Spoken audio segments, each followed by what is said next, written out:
Hello, murakaza neza kuri Nene Rwanda nk'ibisanzwe ni umukobwa wanyu Nene niba uri mushyashya ndakwakiriye cyane kandi niba uri umusangwa ni karibu cyane ndagushimiye kuba wongeye ukagaruka uyu munsi ndagira ngo tukore akavido gato vuba cyane ishobora kuba ari nka video y'iminota ingahe 5 10 ubwo nizere ko muyibuyirebe mukayirangiza so impamvu nshaka kuvuga hano impamvu nshaka gukora kano kakaniro gatoya nuko maze kubona ko abantu benshi iyo tubonye visa nago twibuka yuko bitararangira, right? Abantu benshi babaza ibibazo kuri visa ariko iyo nkoze ibiganiro ku bintu bikurikira visa ugasanga abantu benshi yenda nago ari kubikurikirana. Ndagira ngo rero mvuge kuri iki kintu gikomeye abantu benshi tutajya twibuka nuko kuba babonye visa nago bivuze yuko uzaba muri Canada, kuzinjira muri Canada, reka tubivuge gutyo. Ni ukuvuga ngo iyo ugeze ku kibuga cy'indege aba officers abafite kuba yakwangira kwinjira muri Canada, bari aba officers bo ku kibuga cy'indege. Ni ukuvuga ngo niba ubonye visa, niba ufite visa, reka mvuge ko ikiganiro nkikoreye cyane abantu bamaze kubona visa cyangwa bari muri process yo kubona visa yuko ukuntu ugomba gukomeza kwitegura. Uyu munsi noneho nanditse kugira ngo mvuge straight to the point. So reka mbahe udutips duke ni bishoboka ndababwira bimwe mu bibazo ugomba kuba wakwitega. Obviously ibibazo nago baba bafite ngo igitabo ngo kirimo ibibazo ugomba kubazwa ku buryo uvuga ati abantu bose babazwa ibibazo bisa, ariko akenshi bakunda kubaza ibi nibi kandi n'ibibazo bigahinduka bitewe na n'ubwoko bwa visa ufite. Obviously niba uje nk'umunyeshuri undi akabaje ari nk'umu visitor nago wabaza ibibazo bimwe exactement, ariko hari bimwe muba muhuriyeho. Rero tip ya mbere yo kuza muri Canada kugira ngo witegure process ya landing, niba ariko nayita gutyo, kugira ngo bigende smooth kandi kugira ngo utariske kuba bagusubiza inyuma ku murongo cyangwa ngo bagusubizeyo, kuko uriya muntu umofisa hari ukuntu ushobora communication vibes zanyu ushobora kumera nabi bigatuma agukomereza ubuzima mu buryo butari buri ngombwa, right? So icyambere na mbere arushye afite abantu benshi ku murongo n'ibiki nta patience nyinshi abafite, nawe icyo wakora no kumworohereza akazi nawe uri kwiyorohereza iyo process. Icyambere gira documents zawe hafi, ntabwo imbere igihe ugeze imbere ari bwo utangira gufungura imifuka y'inyuma n'imbere na valise n'ibyo byose ngo gushaka document, kandi izo document ugomba kuba uzifite hafi. Yenda nzakora ikiganiro kirambuye y'ukuntu wakwitegura exactement, ariko uyu munsi ndavuga n'ama grand titre niba ari headlines gutyo. So gira document icyambere hano, document imwe izwi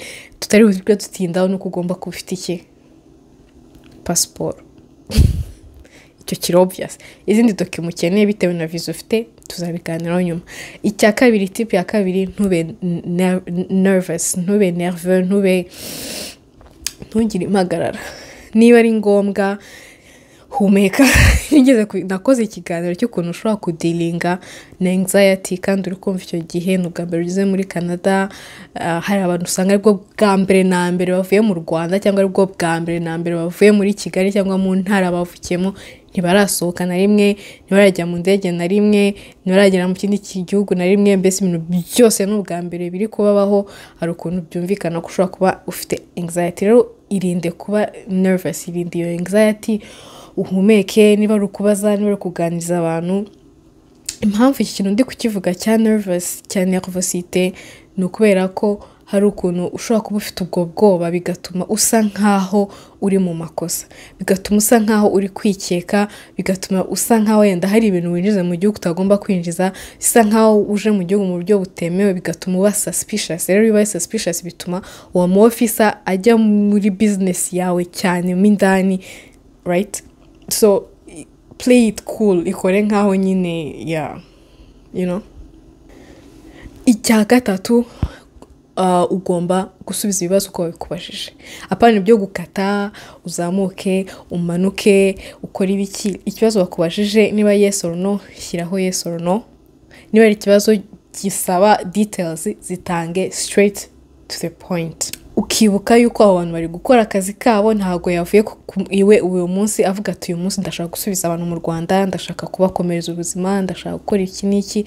Rero ibuka ko yaje ku kazi kandi nawe like aze kuguserva nere ko nabyita rero ugerageza ugire communication yumvikana kandi igihe utumvisha ikibazo feel free kumubaza ati please can you repeat niba utari kumva ikibazo. Ikindi kijyanye n'icyo cyo kutumva ikibazo, niba ufite barrier y'ururimi, niba ufite ikibazo cy'ururimi, niba ufite ikibazo niba ugenda ugiye muri province uvuga igifaransa ukaba utazi igifaransa, say so bakuzanira umuntu uzi icyongereza. Niba utazi icyongereza uzi igifaransa, say so bakuzanira, mbese ubu bakuzanira umuntu uzi urwo rurimi rwawe kugira ngo communication yanyu igende smooth. So ubu noneho reka duce vuba vuba muri bimwe mu bibazo bikunda kubazwa igihe ugeze ku kibuga cy'indege kuri baba officer. Cyambere ikintu bakunda kubaza, it's like mu buryo bwose wajemo bakubaza plan ufite. Niba uje kwiga, nyuma yo kwiga ufitiye plan. Niba uje gusura Canada, nyuma yo kwisura ufitiye plan. Niba uje gusura Canada uzasura he na he na he, uzataha ryari, uzaba hehe. Ese n'ubwa mbere ugeze muri Canada, niba atari ubwa mbere wagiye he na he, ashobora kwita yigira friendly akakubaza ni he wakunze, ibintu nk'ibyo follow up question just kugira ngo abashaka nawe kugusoma mu mutwe niba ariko nabivuga. Niba ufite umusponsor, niba uri umunyeshuri ukaba ufite umusponsor, ninde, bimeze gute, uzaba hehe. Iki ni ikibazo bagomba kubaza buri gihe kuko ugomba kuza muri Canada ufite plan. Niba ari Airbnb ugomba kuba ufite proof ko wayishyuye, niba ari hotel ufite proof ko wayishyuye, niba ari ahantu uzaba uzi amazina yabo, uzi aho batuye, uzi information zose, niba ari famille, niba ari inshuti, niba ari izo details zose ugomba kuba uzifite hano vuba atari ibintu babona uri kujishinganya kuko ntago ushaka ko bakeka ko uri kubabeshya. Niba ari student visa ushaka kubaza iryo ishuri uzajyaho ryitwa ngo iki, riba muri he province, warimenye gute, kuki ari ryo wahisemo, ibyo bintu ushaka kwiga kubera iki ari byo wahisemo. Hari igihe baba bashaka no kwinjira mu buzima ukumva like this is not even your business, ariko nta kundi ugomba gusubiza ibibazo uko babikubajije. Ku munyeshuri bashaka kubaza izina ry'ishuri, ukuntu ryitwa, programme ushaka kwiga niba yitwa ngo iki, ibintu nk'ibyo. Kandi muko nigeze kuri ikiganiro nkabashishikariza yuko niba ufite student visa ari byiza yuko uza mbere yo kwishuri ritangira kugira ngo umenye quartier n'ibiki byose n'umujyi. Bashaka kubaza ese kubera icyo uje kare, rero ukabasobanurira ndashaka kubanza yenda n'ubwa mbere ngiye kwiga hanze y'igihugu cyanjye, n'ubwa mbere ngeze muri iki gihugu, ndashaka kuza kubona accommodation kugira ngo mbone accommodation ku giciro cyiza, kugira ngo mbone iri hafi y'ishuri. Mbese utubazo nk'utwo, ariko ukibuka yuko ibintu byose washyize muri dossier yawe ugomba kubyibuka exactement nk'uko wabishyizemo. Niba waravuze ukuri ntabwo birakugora kuko urasubiramo ibintu byose uko wabivuze. Niba uzi ko ari ibintu wabeshye, niba uzi ko ari ibintu wakoze exaggeration, niba uzi ko ari utuntu wongeyemo tutari utwo kugira ngo dossier yawe ise neza, make sure ko ubizi neza ubifite mu mutwe. Kuri avuga ngo fake it until you make it, ubifakinge ko ariko kuri kwawe. So ubundi kubigisha kubeshya, iyi ndumva meze nk'aho ndi kwigisha kubeshya, reka turekere aho ngaho. Navuze ko kano kuveka video kagomba kuba iminota 5-10 gutyo, rero ndabona iminota yegereje. Nongere mbashimiye ko ugejeje ku musozo w'ino video, nuko wayikunze. Uyu munsi nakoze video isanzwe yo kuganira, nari mbakumbuye. Iyi video ntago nari nayipanze, nuko nari mbonye akanya maze iminsi narabuze, ndabizi, I'm very sorry. Nari mbonye akanya ndavuga ati inshuti zanjye, abavandimwe, reka mbaganirizeho gato mutazananyibagirwa. Ndabizi hari igihe umuntu avuga ngo reka ngende ngo bazankumbure, ugasanga hari igihe ugenda bakakwibagirwa kugira ngo bagukumbure. Okay guys, honorate gusubscribinga rwose, thank you very much. Ndimo kuvugishwa, sinzi niba muri kubyumva ariko ntago nzi impamvu. Mwakoze cyane.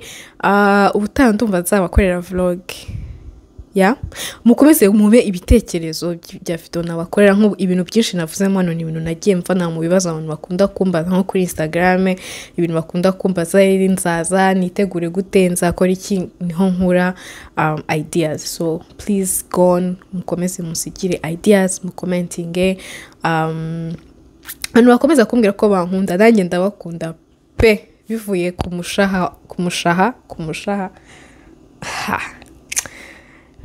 indimi zikomeje kugorana mwakoze kubana nanjye rero nawe utaha please share subscribe nk'ibisanzwe ciao ciao